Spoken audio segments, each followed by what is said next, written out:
Hello, everybody. I see that we have now started the broadcast and our participant list is growing by the second.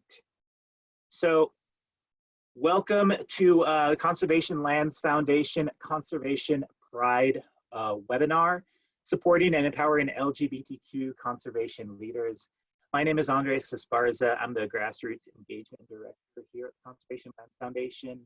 And this webinar is part of our larger program called the Grassroots Advancement Program, which is our effort to build the capacity and empower leaders and support the good work and ideas that occur within our network, both within the Friends Grassroots Network, but also within this webinar, the broader conservation community. This is one of the few webinars that we open up to the broader conservation community, specifically because it is something that impacts all of us wherever we are, and we wanted to share this as broadly as possible. Before we really dive into things, I want to take a step and just slow down and say that we realize that y'all are probably watching this or will be getting a recording of this soon. And we realize that we're all sheltered in place at our homes, out of our normal routine. And this pandemic and its effects are impacting all of us across this country in very different ways. We recognize that. We recognize that these are confusing times. And our hope with this webinar is to uplift, to provide a little bit of perspective on all the amazing, wonderful, and really, truly beautiful things that have been happening and are happening right now in our conservation community, and a way for us to connect with people that we often have not traditionally connected with in the conservation community and highlight some of the powerful work that's been going on. So my hope is that we can step away from the madness of COVID for a moment and instead really dive into something truly beautiful. Here at the Conservation Lands Foundation and across the conservation community, we talk about equity and inclusion work. And when we look at something like this really is a manifestation of that, looking at the communities that have been traditionally overlooked or whose stories have not been told, and really highlighting the power that exists in certain communities and power that they add to our conservation community. As we grow to be a more inclusive community, not only do we get to welcome everybody into our community of conservation, we get to learn and grow from them and with them. And my hope is that this presentation coming will show us the ways in which the LGBTQ community has been and will continue to be a powerful ally as we look at conservation, not just for land and other animal species, but for human culture and the ways that we have always connected to these places. So I don't want to take up any more time, just two more quick reminders. At the bottom of your Zoom screen on that toolbar, there are two functions that I'd love y'all to take advantage of. One of them is the Q&A box. We will be holding off on questions until the very end so that we have a clean recording for folks who want to watch this, but we will answer your questions on the tail end. So please type them in, I'll be managing them. As well, there's a chat box. If you want to chat directly to myself or other people, feel free to type in there.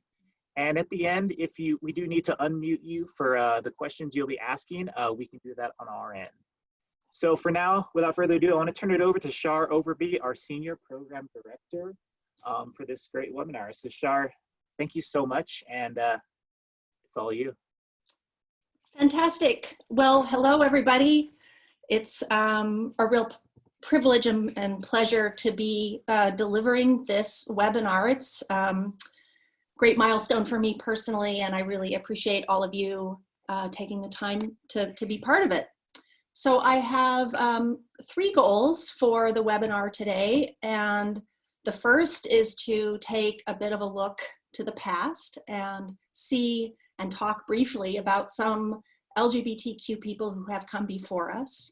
Then move into recent accomplishments and recent events in our community that have created more inclusivity for the LGBTQ community.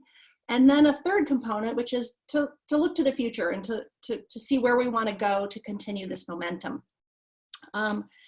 You will hear me use the words LGBTQ, you'll hear me use the word queer community. Andres and I were just saying that could be an entire webinar on its own. You'll hear me use both terms. Those terms are important, and people choose different ones based on their own identity and their own preference, but that's what you'll hear me use kind of interchangeably. And I'm showing some slides, so hopefully those will keep the flow going too. The first thing I want to do is say, as we think about our ancestors and people who came before us, that, you know, we know that most of our conservation LGBTQ ancestors really couldn't bring their full selves to their places of work.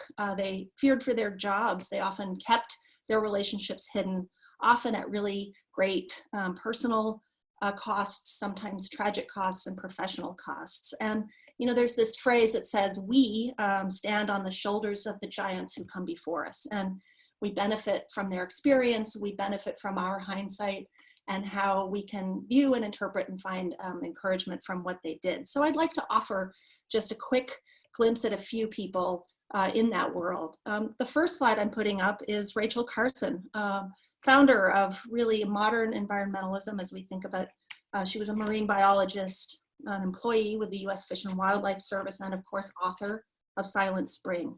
And that book really helped us see the danger pesticides pose to the environment and our human health. And it led to the formation of the Environmental Protection Agency. She also had a long and very intense relationship with a woman named Dorothy Freeman, who inspired her writing and her thinking, and many of their letters to one another survive, which is how we know this and know their history, and that Dorothy was a very influential person in that. Another one I'm putting up here is this guy with a great beard. This is Walt Whitman. And he comes to my mind as a giant, not because he was an environmentalist or a conservationist as we think of that term as we understand it today, but because he lived and wrote about the natural world and his identity in a very new and provocative way. He was a poet and kind of wrote very luscious poems about nature and how he, as a queer man, felt in nature. And he really said, you know, nature holds a place for me too, as I am. I'm going to now move to a third figure, a little more problematic. I throw him out there because I think it's interesting. This is John Muir, and you know, people, you know, the father of conservation, the guy who saved Yosemite, and much more, and a beautiful writer in many ways. People nowadays love to kind of speculate about his sexuality, and it's sort of less about that than it is that he also expressed how nature made him feel in very different ways, and he would go on these solitary walks, and he kind of wasn't out conquering the wilderness like you know, Teddy Roosevelt, but he was sort of experiencing it in a different way. He's also held deeply racist views and wrote incredibly derogatory and harmful things about Native Americans, and really is also a symbol of colonialism and dispossession of those lands. But there he is, he's a figure, and we kind of take in all of him to put him in this context. And the last sort of slide from the past I have, this is a Zuni two-spirit named Wewa, who was born in New Mexico in 1859. Wewa was a potter, a weaver, a leader of many ceremonial activities for the tribe. And I am still learning more about Wewa, but you know, two spirits in many or most Native American societies traditionally or often combined male and female roles, and were recognized sometimes as belonging to a third gender. And I do know that Wewa agreed to be an ambassador for the Zuni, traveled to DC, demonstrated weaving and pottery at the Smithsonian, met President Grover Cleveland as an ambassador for the tribe, and was really a respected leader. And the reason I think Wewa is so compelling is that continues to inspire modern day two-spirit gatherings that have been going on for years. For example, the Montana Two-Spirit Society that has met annually for 21 years. So a figure from the past like Wewa can inspire Indigenous people and everyone as these kind of two-spirit gatherings evolve and take place among First Nations people across Canada and the United States. And Really more important to me are the countless hundreds and hundreds of LGBTQ people who have come before us, who worked in conservation. They worked in agencies. They worked for some of the older organizations like Audubon and the Wilderness Society and Sierra Club, who, because of the social constraints and political and everything, kept their lives secret, and yet managed to accomplish so much. That to me is profound and inspiring, and a really, really incredible gift. And so, you know, we haven't had a long time or public record of thinking about the queer community, the LGBTQ community, as a constituency. But here we are in a modern world, and we're doing that now. And I would say that the conservation, kind of the traditional conservation community and organizations have been kind of slow to coming around to that, but we are taking charge, and we can do it. And of course, it's important to recognize that there is no sort of one queer community. We're incredibly diverse, come from all sorts of backgrounds, don't think or act with one mind. But this idea that we can be out and open and a really important constituency for conservation is exciting. So that's my first part. I kind of want to sort of let that rest. I'm going to take a sip of water. And I want to talk now about, you know, what's happening now. How is this new sort of quasi-new community constituency finding a voice in conservation? And a researcher named Eric Swank at Arizona State University published an article about 2 years ago in a social science research magazine. And the gist of that study found that LGBTQ people are roughly 2 times as likely as the heterosexual counterparts to join a peace, environmental, or corporate reform movement and consider themselves joiners of that. Another 2012 Harris poll found similar trends. Queer people are more likely to kind of self-identify as environmentalists, are more likely to modify day-to-day habits such as, you know, carpooling, recycling, if to advance some kind of conservation goal or environmental issue. And I think really important for our work and many of us on the call is they're really, these studies found, willing to engage in community actions for specific campaigns. And so some results of that that I will go through now are pretty amazing. You know, using his authority under the Antiquities Act, President Obama designated the Stonewall National Monument in New York, and that Stonewall is a place, it's really the birthplace of the modern human rights campaign for the LGBTQ community. And while it's not a big, vast, wild area that was protected, why it's notable and important is the Antiquities Act. You know, many of us now spend a lot of time defending that Antiquities Act on behalf of conservation. Here is an entire community that largely rooted and based on the East Coast in this instance that now know how important the Antiquities Act is as a conservation tool.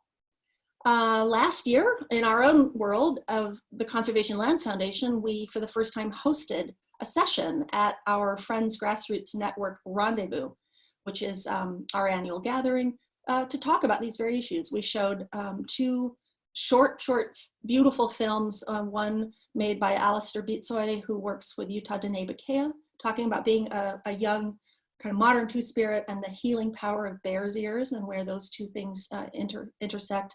The other film made by a young person who is gender non-conforming, who talked about how important it was to have wild, quiet places just to get out, be either alone or with their family, and be away from pressures.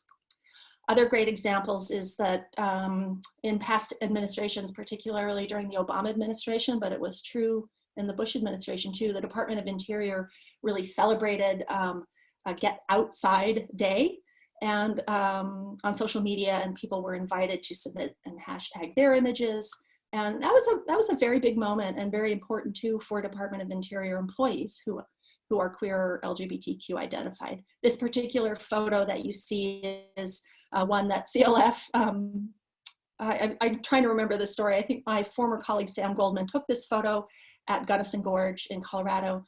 Department of Interior contacted us, said, can we borrow it? We've used it. It's had a lot of play, quite a beautiful one.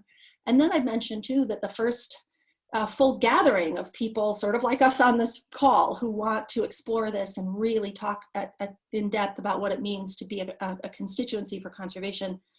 People organized the first LGBTQ outdoor summit 3 years ago. It was very small, took place in Seattle at an REI store. It has since grown. Last year's was really well attended. It was at a YMCA in Colorado. So that also is very notable as there's some groundswell of this work. And the last two things I'll mention of kind of what's happening now are quite significant. Many of you on this call and your organizations may have signed on to this letter I'm going to refer to, but over Christmas, Department of Interior removed sexual orientation as a protected group of people status from an ethics guide. And so they just kind of erased it. And what a blow to Department of Interior employees that was. And we felt like we really needed to object to that and demand that that protection be reinstated. And wrote a letter to Secretary Bernhardt. 80 conservation organizations signed on, which was one of, I think for CLF, kind of one of the largest numbers of sign-ons we've had.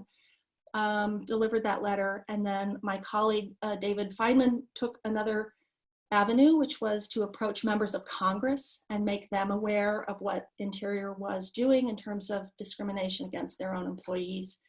And that story is still unfolding. There's something called the Equality Caucus among members of Congress.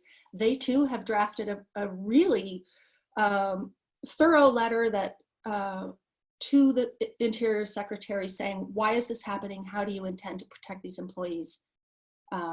We need a response from you. So that will continue to unfold and we will continue to stick with it. And finally, there are some terrific examples from some of you on the call and from organizations around the country. And one in particular, for example, I know Grand Staircase Escalante Partners connected with some drag queens in Salt Lake City who had heard about Grand Staircase and felt like they wanted to act to counter Trump's action to attempt to diminish that monument. They held a drag brunch for Grand Staircase, wore dresses that mirrored the colors of the desert. And it was a very creative effort and just kind of a beautiful community event among a group of people that probably hadn't mingled together. Many of you do all kinds of cool, exciting partnerships with LGBT groups, hiking clubs, stewardship projects, you name it. So that has begun as well. So I'm going to take a pause here probably and drink a little water and move into the third section of my webinar here. And that is, so we've looked at the giants whose shoulders we stand upon. We've looked at kind of what kind of activity is taken place and what kind of actions have taken place. And now I want to raise a few points about what comes next. How should this work of including the LGBT community in advocacy and organizational leadership continue and grow? And I think I would start this section by saying a couple of things. Many people have noticed, myself included, that for years and decades, the conservation world and the LGBTQ equality movements shared some similarities, but failed to connect on them or kind of honor them among one another, and let alone try to really work in a public or collaborative way. And so I have kind of two observations of what those similarities are. And the first is that both of those communities, when you think of the kind of older, more traditional conservation community and the LGBT equality community, I believe they share kind of an inherent belief and a corresponding kind of joyfulness and real hope that the world can be a better place and that an individual really can make a difference.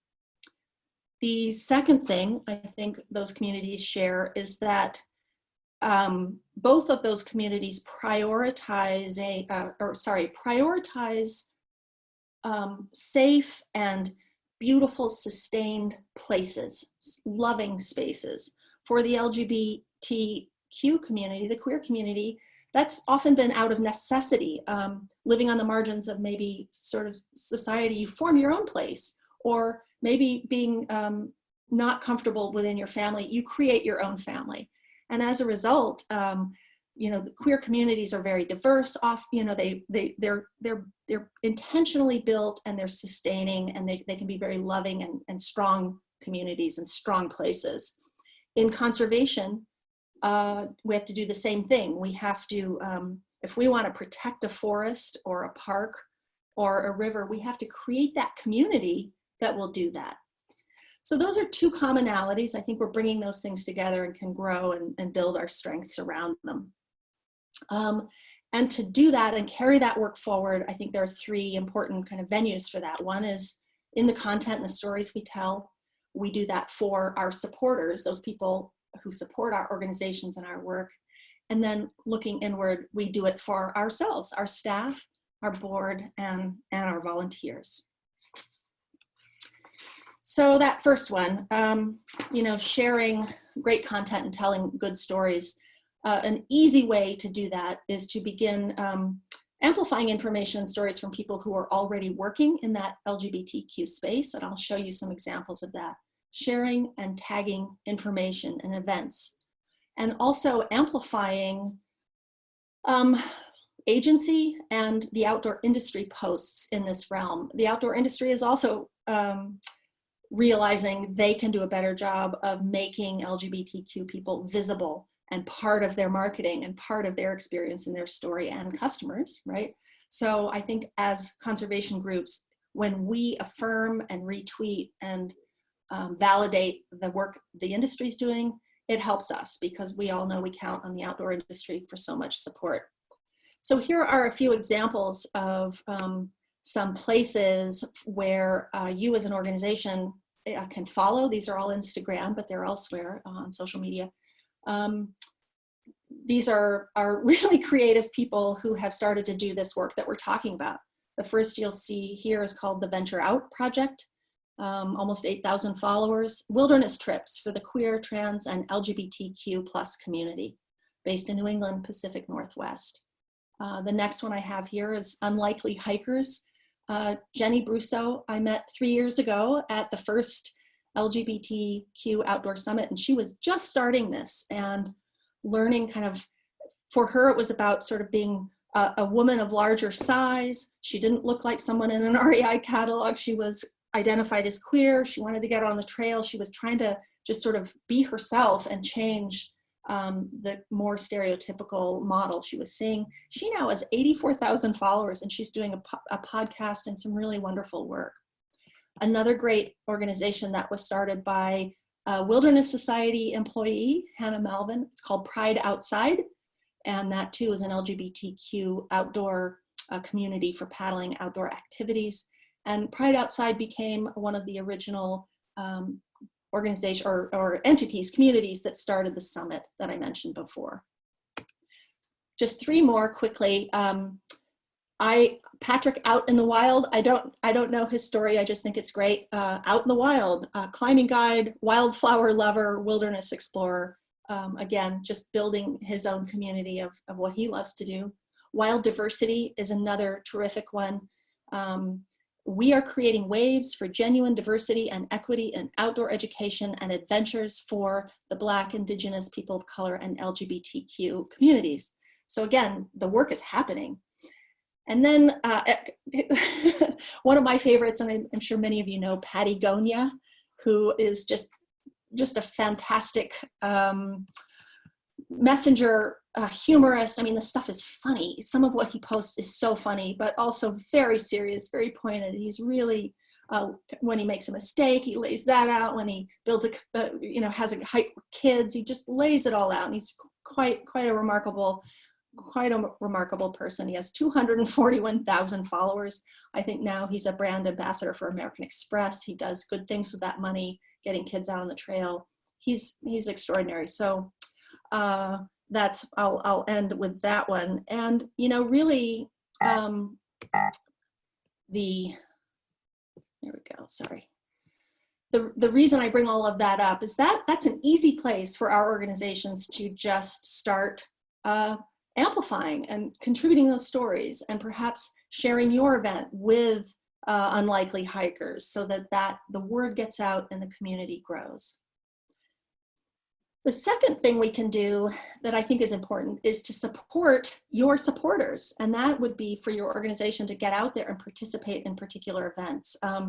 You know, tabling at a Pride event or a film screening or some other event with an LGBTQ emphasis is a terrific way for a conservation group to just be in that world all of a sudden, supporting your supporters and growing. And you're going to end up with volunteers for your events, signers for your letters, all of that.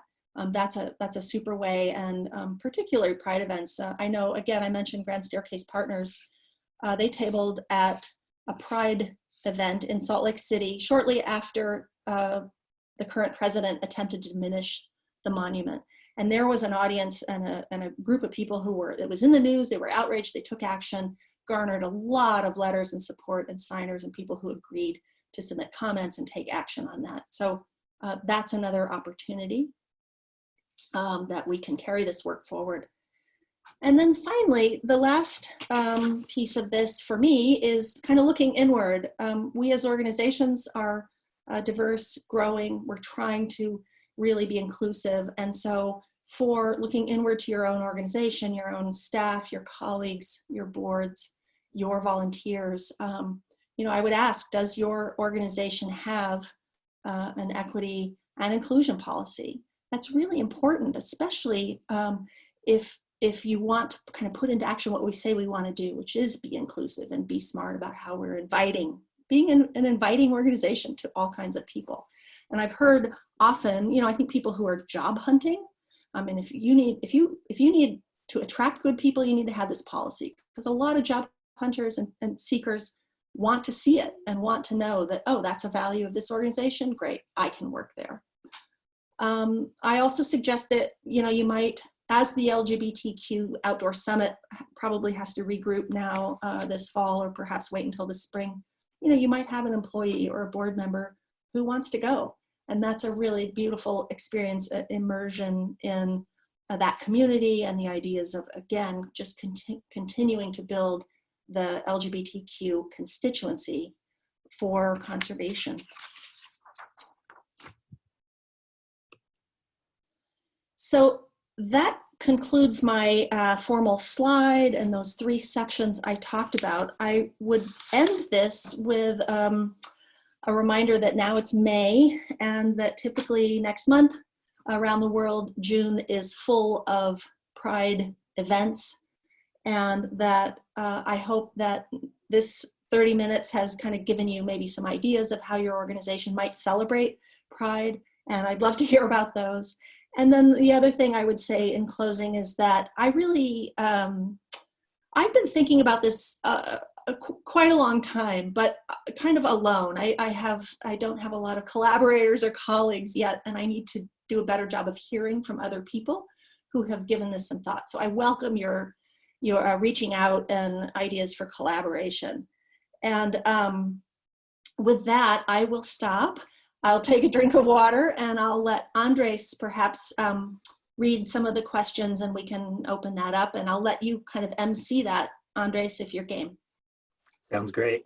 Okay. Thank you, Char, so much for sharing. I really do appreciate it. And thank you everybody who's here, who's been typing in questions and comments.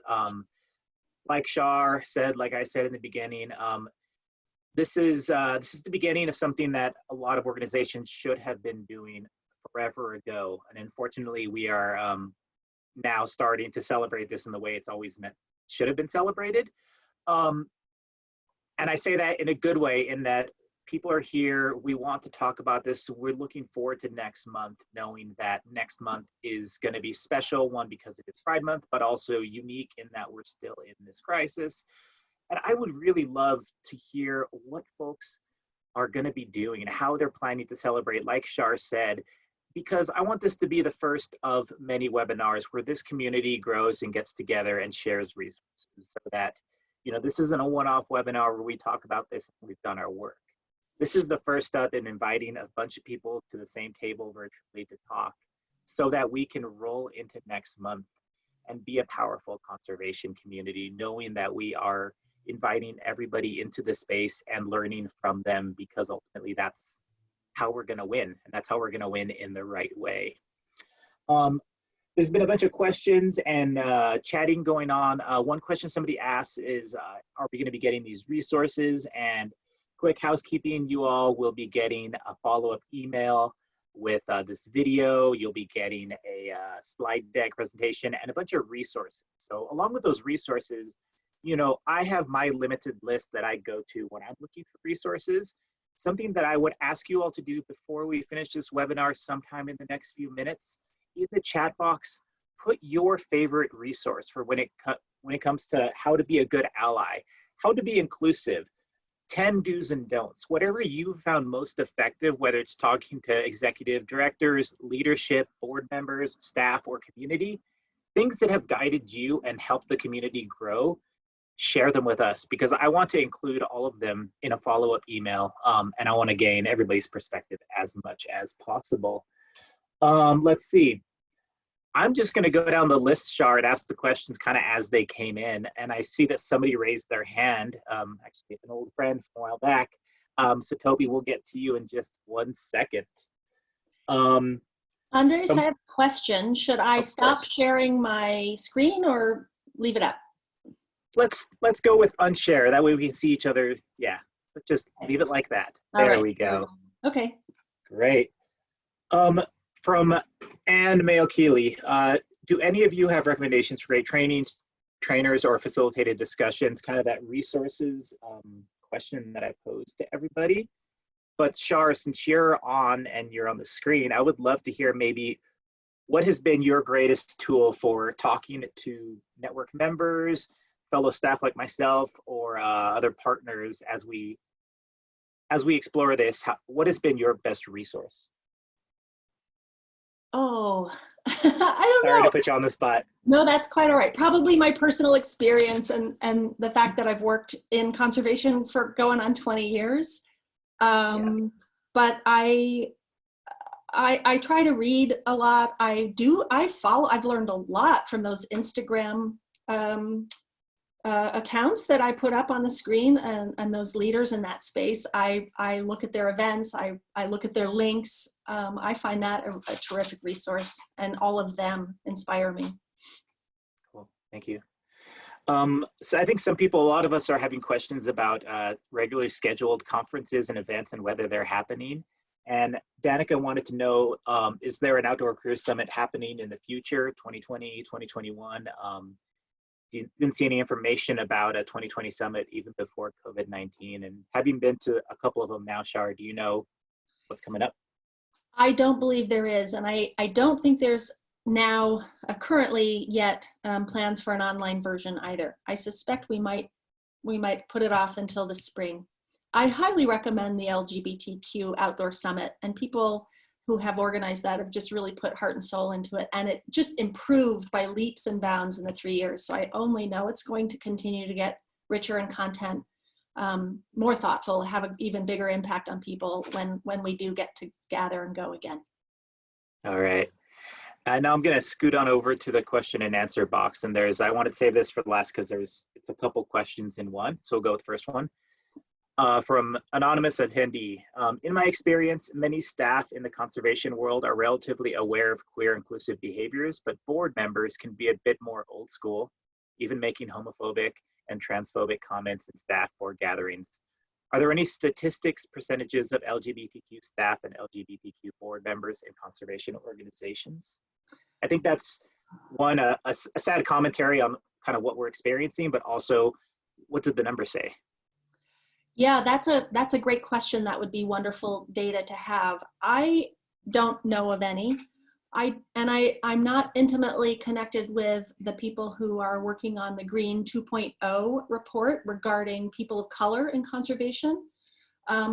there was talk at the last summit of also measuring LGBTQ people in that the next 2.0 report. So that will be some data coming. As far as our kind of crotchety old school old board members, man, that's a tough one. You know, it's the same. I tend to approach it the same way I would approach a crotchety old relative. You know, be myself, be honest, be friendly and firm, and say, I don't appreciate that. This is who I am. You either get on board with this, or, you know, I remove myself from having to interact with that person. Yeah, and I think you answered the next question this person had, which was, what are some strategies you recommend for helping shift board attitudes and be more inclusive of queer perspectives and experiences? Yeah, yeah. I'm sorry, repeat that one more time. Sorry. What are some strategies you recommend for helping shift board attitudes to be more inclusive of queer perspectives and experiences? Yeah, we just have to do the work and celebrate the success.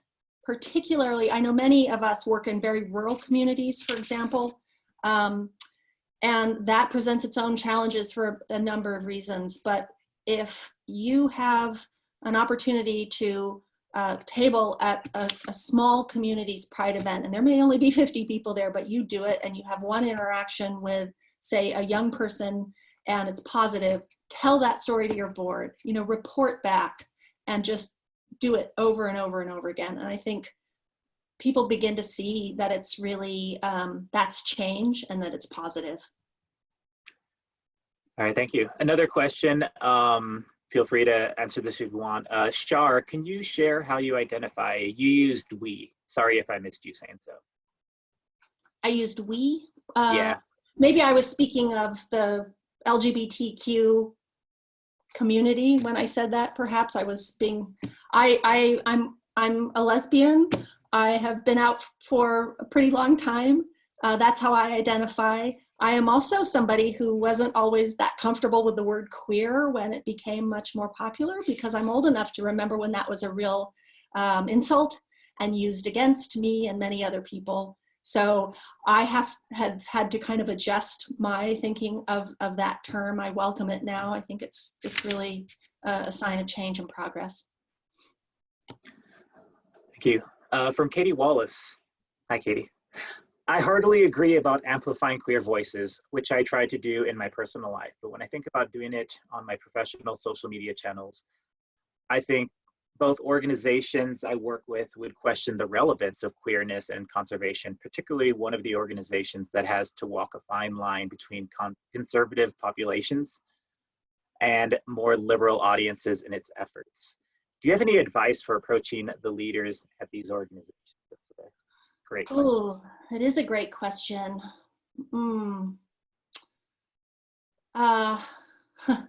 I think you have to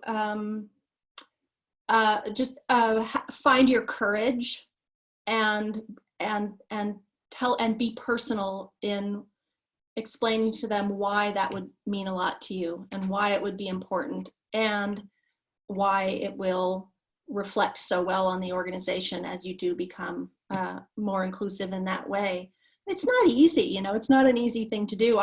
This is the first time I have given this webinar. It's the first time I've been out on CLF's social media as the presenter and the person doing that. You just have to, you kind of have to find your courage. You have to find your great colleagues, your support. You know, Andres is here leading, cheering. He's been cheering me on to do this. I mean, you have to find those people who help you have your courage and just do it. Yeah, and I think yeah, thanks. It has been really great, and I think you know, I think that's something a lot of people ask is how do I convince a board member? And you know, we shouldn't have to convince. Unfortunately, we do. And on one end, there's like it is right, and we're going to do it because it's right. And I'm not going to let you debate me on that. It's right to include everybody. You don't get to question that. Right. And but I think no, you go ahead. But I think an argument that I often use, in addition to it's right and this is what we're going to do, you can't question it, is this is a way to bring more people into our movement. The bigger numbers we have, the better we win. The more voters we have, the more conservation efforts we win. So if just because it's right doesn't sell it for you because you're crotchety and old and refuse to get it, you have to understand that the bigger our movement is, the more success we're going to have. And if that's all you're going to hear, I'm sorry for you, but that's all you're going to hear. But maybe that's enough. I would hope that you're at the point where you can understand it's right. That should be the first reason. And I think we need to lead with that more often, even if it's hard. And I think something that Char spoke to, I think within our organization, all of us have each other's backs and we're all allies for each other. And Char could ask any of us to be that person who says, this is right and this is what we're going to do. Because we've worked really hard to build that trust in each other. But I think in some organizations, if you're the only person or a small staff or you're in an extremely rural position, that's hard. And we absolutely totally get it. And that's part of why we operate within our larger network, knowing that maybe in our friends group in particular, we're the only one who may have this position. But if we look to 80 other organizations in our network, all of a sudden we have more allies than we can count. And I think that's where cool stuff happens. That's the power of a network. Let's see. I think there's a lot of people who are just commenting saying thank you because you're awesome, Char. A lot of folks having particular resources or organizations folks can reach out to PFLAG chapters all over the country, engaging with high school students and their groups to table or volunteer is a fantastic opportunity. And I would add, I'm so glad you mentioned the PFLAG and the younger people, because we know that especially in rural areas, but throughout that population of young queer identified people, they experience much more, they can experience more incidences of violence in their own homes. They get shunned from their families, suicide, they attempt it and achieve it with greater frequency. And I think if you as an organization find and reach out to, the 3 queer kids in your small town and tell them that they're okay and they can be part of this, you've done your life's work. Awesome, thank you. I don't know if anybody has any more comments or questions to submit. So as we start to wrap this up, first, I just want to thank you, Char, for doing this for us and taking the time to prepare this and share your experience. And thank you, everybody who typed questions, chatted, joined us, told people about it. My hope really is that, again, like I said, this is not the only one we do. This is the beginning of something bigger that we get to be a part of.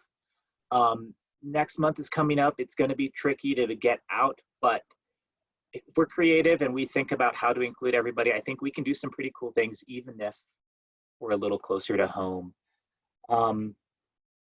Thank you all so much. I really do appreciate this. I always say that conservation, isn't just about the big trees and the fuzzy animals and the cool rocks. Those things are awesome. They're wonderful, but it's about people. It's about people's connection to the land in all the various ways that we connect. It's part of our cultural history, whether it's how we recreate, whether it's what we paint inspires us. People's connections to the land is what's going to save land. And I think when we start to include more and more perspectives on that land, we build a community that's going to protect it. The more people we exclude, the less power we're going to have as we seek to protect these sacred places. So I'm excited to begin to explore more and more how do we work with the broadest community possible to do the best work. So thank you, Char, for helping us with this effort and beginning this conversation for us. My pleasure. Again, thank you, everyone, and feel free to reach out. Send me an email. I'd love your thoughts, ideas.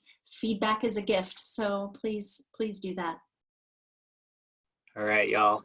We're going to let you go a little early today. Enjoy your afternoon. Be safe. Wash your hands. Wear masks. And Right. when we all get together again, it's going to be great. Eliane Stefanik raised her hand, so I'm going to actually put her on before we get off here. Ah, excellent. Eliane, you're on. Hey, can you hear me? Yes, we can. I apologize. I think that was an accident. But since I have the floor, I again want to reiterate, thank you both so much. That was a fantastic presentation. Thank you. Eliana is one of our coworkers as well in California. All right, everybody, have a wonderful, wonderful afternoon, and reach out to us and look forward to an email with resources coming up after this. Thank you very much. Bye-bye. Bye.